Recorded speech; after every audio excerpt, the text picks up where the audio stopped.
It feels like overnight the rules have changed when we're talking about race and differences and diversity. And so more than ever, you see conversations between people online. And when I look at it, I get really uncomfortable because I see people expressing themselves in kind of a clunky way. And I really believe that these conversations need to happen. We just need to learn how to do them better. Now, the rules before were that you kind of hid what you said, but as the stakes get higher, people feel more compelled to really say what they mean. I don't want you to back off. I want you to be able to dialogue and connect in a productive way. So I put together 5 tips for you as you speak your mind on social media. My first tip for you is that you don't use social media to blow off steam. I know it must be so tempting when you see people and you really feel like they're on the wrong track. You want to jump in and express yourself, express the emotions that you feel connected to this issue that's important to you. But when you're blowing off steam, you're not really dialoguing. You're not even trying to convince the other person. It's almost as if you've given up and you're just saying everything that you need to say because you're going to cut that person off. Don't attack people and call them names. Try not to categorize and attack people because of the things that you see. Because I promise you that when you dialogue with people, when you get to know them better, because when you dig deeper, you'll find out that human beings are a lot more nuanced and complicated. The thing is if you blow off steam and if you put those things out there, things that you would normally not say in person, you have to remember that those comments are out there forever. Even if you just comment on something, it's still findable. So be very careful about what you say. Again, I don't want you to say nothing. I just want you to make sure, check your intention and make sure that you're not just letting it out because you're blowing off steam. The second tip as you put your feelings and thoughts out on social media is to just be prepared, be ready. Similarly to the way you react to others, what you put out there is a way for people to figure out who you are. And everything you create creates ripples. It creates reactions, whether people are commenting or not. So to be ready means to really be conscious of what you are typing into that little box, what you choose to send. Have you researched it? Have you really thought through competing priorities? It is an honor and a privilege to be connected this way. It's so easy.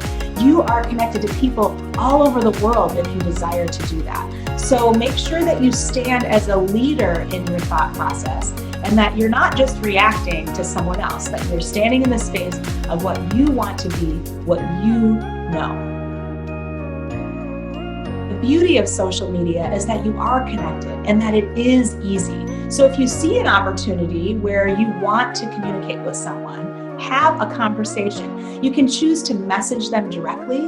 You can set up a time to talk to them. And when you're in that mode, ask clarifying questions. Try to understand who they are. I know maybe you don't want to know them, but the more you know about all sides of an argument, the stronger that you will be in your own belief system. So never push away people that think differently than you. Sometimes, however, having those conversations in public where more and more people can react, where it feels like it's embarrassing sometimes to people or confrontational, is not the best way to do it. Take it offline, have those conversations, and you will make a difference in someone else's life. The fourth tip is permission. Permission to disconnect. Sometimes you will feel triggered. Maybe the issue that is being focused on is really, really important to you, and it is okay for you to disconnect from people when you feel like you're too far apart on something that's important to you. Just remember, you don't want to be in an echo chamber. You want to have people who think differently than you, who have a variety of viewpoints. So don't disconnect from anyone who's different than you because you're really doing a disservice to yourself and them. You need each other. It's okay to unfriend, to unfollow, to disconnect. Sometimes that's what's necessary.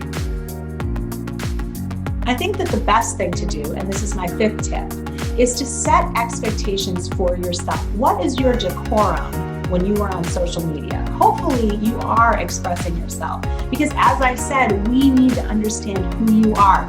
We are part of a community together. but it's going to take some skills to be able to do that. So setting expectations is important. And if you are in charge of a team or even with your family, setting expectations for the team is important. When you are communicating expectations or you're thinking about them for yourself, don't forget to have examples. We can think that we all understand each other, but when it comes to social media, seeing is believing. As you're communicating, be clear and find examples of what you mean, and also ask others to supply examples of what they are thinking. You will get on the same page in no time. As I said in the beginning, the rules have changed. Things are different than they were before. And people are utilizing social media to connect and to express themselves and to dialogue. When this started, there was no rule book.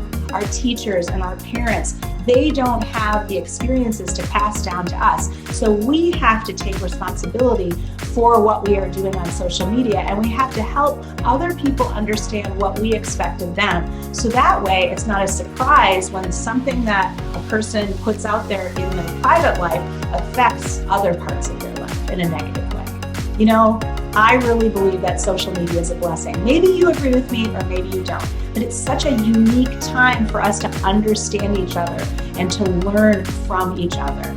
I have a challenge for you. Instead of backing away from what seems like a very messy situation, I want you to be in the social media space as a leader. Get out there and do the research. Think about what you are putting out there and remember that you are impacting other people. And constantly seek and realize that you are actually a teacher. If you do a good job, if you can have some decorum, some respect for others, I don't know that you can change people's minds because people change their own minds. You can be an amazing example for how to have a belief system and continue to learn and grow when it comes to differences and diversity.